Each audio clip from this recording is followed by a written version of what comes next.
దూత media power of news. నమస్తే, దూత మీడియాకి స్వాగతం.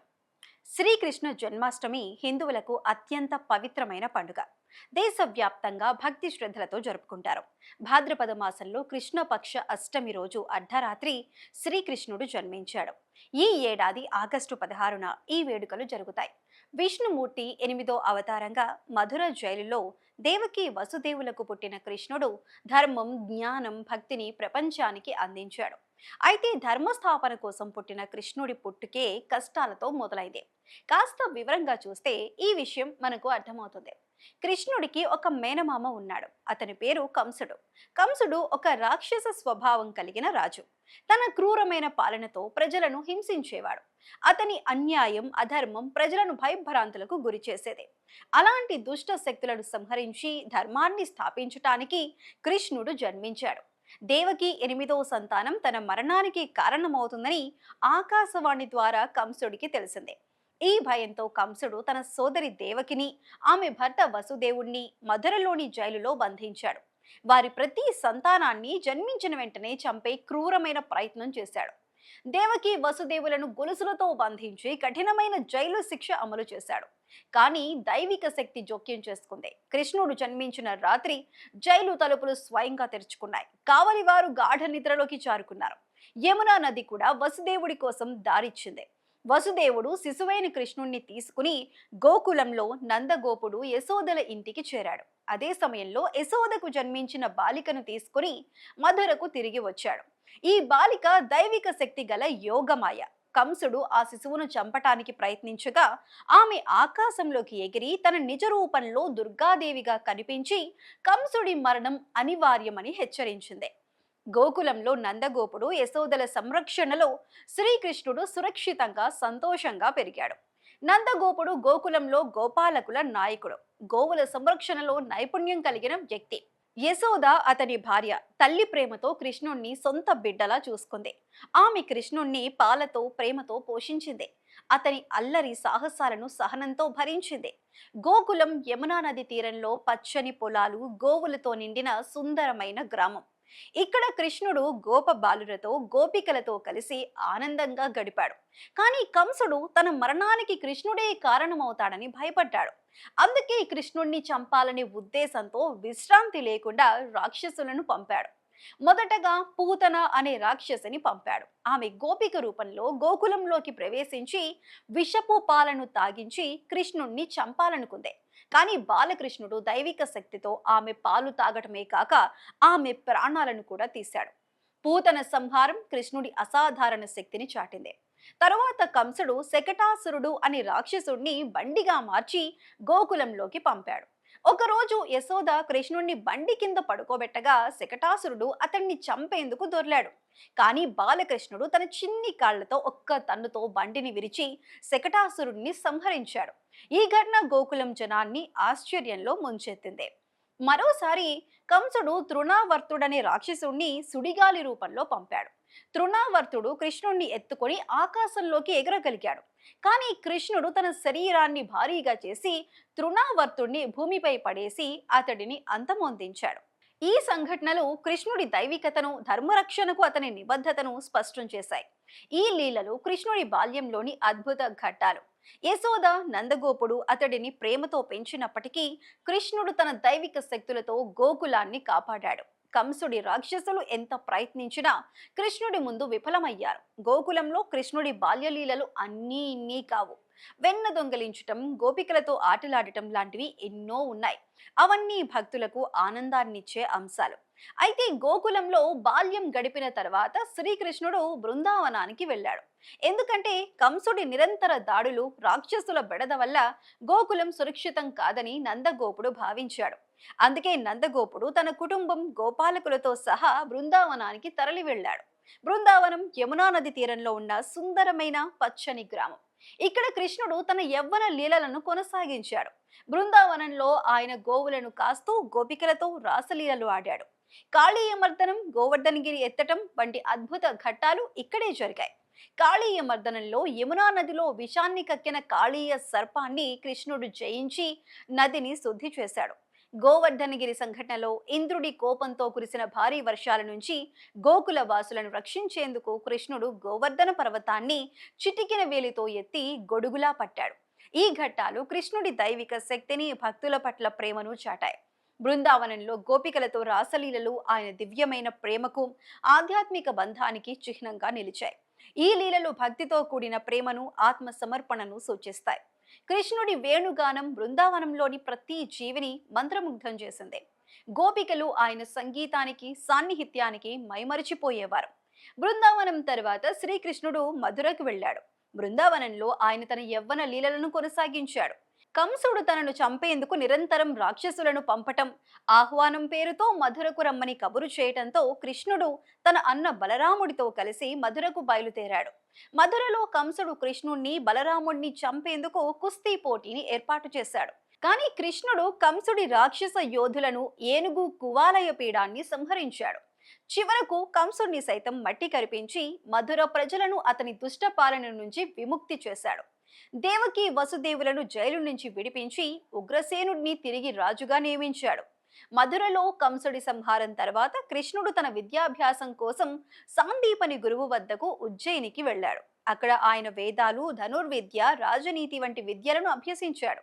తరువాత మధురలో జరాసంధుడు వంటి శత్రువులు దాడులు పెరగటంతో కృష్ణుడు యాదవులను రక్షించేందుకు ద్వారకకు తరలించాడు. ద్వారకను సముద్రం నుంచి రక్షిత నగరంగా నిర్మించి అక్కడ యాదవ రాజ్యాన్ని స్థాపించాడు. ద్వారకలో కృష్ణుడు రాజుగా, రాజనీతిజ్ఞుడిగా, యాదవుల నాయకుడిగా ధర్మబద్ధంగా పాలన సాగించాడు. శ్రీకృష్ణుడు ద్వారకలో రుక్మిణీ, సత్యభామ వంటి రాణులతో ప్రేమమయమైన దాంపత్య జీవితాన్ని సాగించాడు. రుక్మిణి విదర్భరాజు భీష్మకుడి కుమార్తె. కృష్ణుడి పట్ల గాఢమైన ప్రేమతో తన సోదరుడు రుక్మి ఏర్పాటు చేసిన వివాహాన్ని వ్యతిరేకించింది. కృష్ణుడికి రహస్య సందేశం పంపింది. ఇదే ప్రపంచంలో మొదటి ప్రేమలేఖ. తర్వాత కృష్ణుడు ఆమెను దేవాలయం నుంచి అపహరించి ద్వారకలో వివాహం చేసుకున్నాడు. రుక్మిణి తన భక్తి, సౌమ్యత, ఔన్నత్యంతో కృష్ణుడికి ప్రధాన రాణిగా, లక్ష్మీ స్వరూపంగా నిలిచింది. వారి ప్రేమ కథ భాగవతంలో అద్భుతంగా వర్ణించబడింది. సత్యభామ సత్రాజిత్తు కుమార్తె, స్వతంత్ర స్వభావం, అభిమానంతో కూడిన గర్వం కలిగిన స్త్రీ. సమంతకమణి విషయంలో కృష్ణుడిపై ఆమెకు అనుమానం వచ్చినప్పటికీ ఆయన నిజాయితీ, ప్రేమతో ఆమె హృదయాన్ని గెలుచుకున్నాడు. సత్యభామ తన ధైర్యంతో కృష్ణుడితో కలిసి నరకాసుర సంహారంలో భాగం పంచుకుంది. ఆమె చలాకీతనం, కృష్ణుడితో ఉన్న గొప్ప అనుబంధం ఆమెను ప్రత్యేకం చేశాయి. కృష్ణుడు రుక్మిణి, సత్యభామతో పాటు జాంబవతి, కాళింది, మిత్రవింద, నాగ్నజితి, భద్ర, లక్ష్మణులతో సహా అష్ట భార్యలతో దాంపత్య జీవితాన్ని సాగించాడు. ప్రతి రాణితో ఆయన ప్రేమాయణం విభిన్నమైన భావోద్వేగాలతో, ఆధ్యాత్మిక గాఢతతో నిండి ఉంది. ఈ వివాహాలు కేవలం భౌతిక బంధాలు మాత్రమే కాక ధర్మం, రాజనీతి, సమాజంలో సమతుల్యతను నెలకొల్పటానికి కృష్ణుడు ఏర్పరిచిన బంధాలుగా భావిస్తారు. అలాగే నరకాసురుడి చెరలో బందీలుగా ఉన్న 16,000 మంది రాజకుమార్తెలను విడిపించి వారికి కొత్త జీవితాన్ని ప్రసాదించాడు.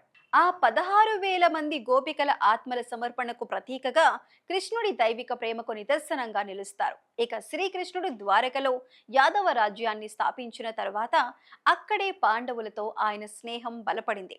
ఈ స్నేహం ముఖ్యంగా అర్జునుడితో ఏర్పడిన గాఢ బంధం మహాభారత యుద్ధానికి కీలకమైన నాంది పలికింది. కృష్ణుడు పాండవులకు సలహాదారుగా, మిత్రుడిగా, ధర్మ మార్గంలో నడిపించే గురువుగా నిలిచాడు. పాండవులు ధర్మరాజు నాయకత్వంలో కౌరవుల అన్యాయం, దుర్యోధనుడి కుట్రల వల్ల రాజ్యాన్ని కోల్పోయి అనేక కష్టాలను ఎదుర్కొన్నారు. కృష్ణుడు వారికి సంకట సమయంలో ఆసరాగా ఉన్నాడు. అర్జునుడితో ఆయన స్నేహం ప్రత్యేకమైంది.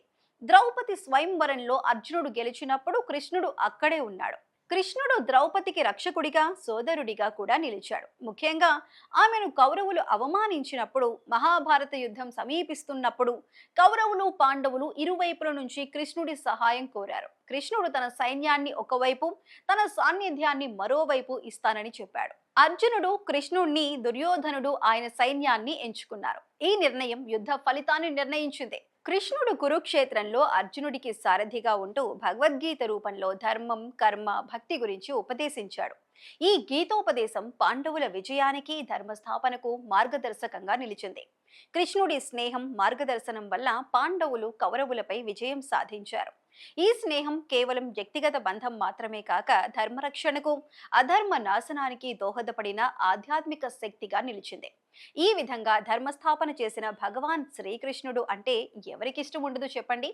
అందుకే ఆయన జన్మాష్టమిని మధుర, బృందావనం, ద్వారకతో పాటు దేశం మొత్తం అంగరంగ వైభవంగా జరుపుకుంటారు. ఆలయాలను పూలు, దీపాలతో అలంకరిస్తారు. బాలకృష్ణుడి విగ్రహాలను పాలతొట్టిలో ఉంచి ఊయలలో ఊపుతారు. అర్ధరాత్రి 12 గంటలకు శంఖనాదం, ఘంటానాదాలతో ఆలయాలు మారుమోగుతాయి. ఆంధ్రప్రదేశ్, తమిళనాడులో ఇంట్లో కృష్ణుడి విగ్రహాలను సుందరంగా ముస్తాబు చేసి పూజిస్తారు. మహారాష్ట్రలో దహీ హండీ ఉత్సవం ప్రసిద్ధం. యువకులు మానవ పిరమిడ్లు ఏర్పరిచి వెన్న కుంటను కొట్టడానికి పోటీ పడతారు. ఈ సాంప్రదాయం కృష్ణుడి బాల్య లీలలను గుర్తు చేస్తుంది.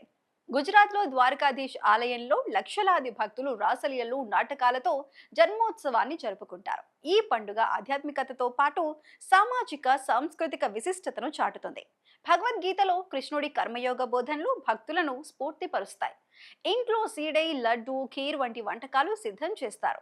పిల్లలు కృష్ణుడి బొమ్మలతో ఆడుకుంటూ ఆయన లీలలను ఆనందిస్తారు. ఆలయాల్లో హోమాలు, అభిషేకాలు, హారతులు నిర్వహిస్తారు.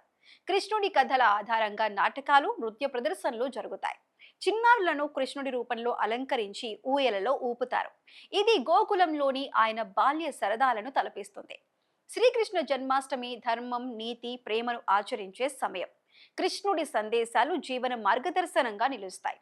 ఈ వేడుకలు సమాజంలో ఐక్యత, సామరస్యాన్ని పెంపొందిస్తాయి. గోకులంలో గోపికలతో రాసలీలలు ఆడిన కృష్ణుడి కథలు ఇప్పటికీ భక్తులను ఆకర్షిస్తాయి. భక్తులు ఉపవాసం చేస్తూ రోజంతా కృష్ణుడిని స్మరిస్తారు. అర్ధరాత్రి పూజ తర్వాత ప్రసాదం స్వీకరిస్తారు. ఆలయాల్లో భగవద్గీత పఠనం, కీర్తనలు కొనసాగుతాయి. ద్వారకలోని కృష్ణుడి ఆలయం ప్రపంచ వ్యాప్తంగా ప్రసిద్ధి చెందింది. అక్కడ భక్తులు రాస్ గర్భా నృత్యాలు చేస్తారు. మధురలో బాంకే బిహారీ ఆలయాన్ని లక్షలాది మంది సందర్శిస్తారు. ఉడిపిలో ప్రత్యేక అభిషేకాలు జరుగుతాయి. ఇంట్లో మఖాన్ మిశ్రీ, పంచామృతం, పోహా, జాగరి వంటివి కృష్ణుడికి సమర్పిస్తారు. మధ్యరాత్రి కుకుంబర్ను మంత్రాలతో కత్తిరించి సమర్పించటం శుద్ధీకరణ చిహ్నంగా భావిస్తారు. పాలు, పెరుగు, వెన్న వంటి డైరీ ఉత్పత్తులు తప్పనిసరిగా ఉపయోగిస్తారు. కొన్ని ప్రదేశాల్లో మేవా లడ్డు, మురుక్కు, చెక్కీ వంటి స్నాక్స్ ప్రసాదంగా పంచుతారు. ఖీర్, వెన్న, లడ్డూలతో ఉపవాసం విరమిస్తారు. కృష్ణుడి జీవితం బోధనలతో నిండి ఉంది. భగవద్గీతలో అర్జునుడికి చెప్పిన కర్మయోగం, భక్తి యోగం, జ్ఞానయోగం ఈ రోజుకి స్ఫూర్తిదాయకం. ధర్మం కోసం పోరాడటం, స్నేహం, ప్రేమ విలువలు ఆయన నుంచి నేర్చుకోవచ్చు. కృష్ణుడి జనన సమయంలో జైలు తలుపులు స్వయంగా తెరుచుకోవటం, యమునా నది రెండుగా చీరటం వంటి అద్భుతాలు దైవికతను సూచిస్తాయి. యశోదతో పెరిగిన కృష్ణుడు గోవులను కాస్తూ వెన్న తినటం, పూతన వధ, కాళీయ మర్దనం వంటి సాహసాలు భక్తులను ఆకర్షిస్తాయి. పండుగకు ముందు రోజు ఇల్లు శుభ్రం చేసి రంగోలీలు వేస్తారు. కృష్ణుడి పాదముద్రలను గీసి పూలతో అలంకరిస్తారు. ఉపవాసంలో ఉప్పులేని ఫలహారాలు తీసుకుంటారు. అర్ధరాత్రి శంఖనాదంతో పూజ పూర్తయి ప్రసాదం పంచుతారు. కృష్ణుడి బోధనలు అన్యాయాన్ని ఎదిరించే శక్తిని ఇస్తాయి. ఆయన జీవితం ప్రేమ, ధైర్యం, జ్ఞానంతో నిండింది. ఈ పండుగ కుటుంబాలను ఒక్కటి చేసి ఆనందాన్ని పంచుతుంది. ఆలయాల్లో నాటకాలు కృష్ణుడి జీవితాన్ని చూపిస్తాయి. ఈ పండుగ భారతీయ సంస్కృతి వైవిధ్యాన్ని తెలియజేస్తుంది. కృష్ణుడి అవతారం, దుష్ట సంహారం కోసం ఆయన గీతోపదేశం మానవాళికి మార్గదర్శనం. సమాజ సేవ, దాన ధర్మాలు ఈ సమయంలో చేస్తారు. జన్మాష్టమి కృష్ణుడి జననాన్ని జరుపుకోవటమే కాదు, ఆయన సందేశాలను జీవితంలో అమలు చేయటం కూడా. భక్తులు ఆయనను హృదయంలో నిలుపుకొని ధర్మ మార్గంలో నడుస్తారు. ధూతా మీడియా ప్రేక్షకులందరికీ శ్రీకృష్ణ జన్మాష్టమి శుభాకాంక్షలు. ఇలాంటి మరిన్ని మంచి వీడియోల కోసం చూస్తూ ఉండండి Dhootha media. For more updates, please subscribe Dutta Media.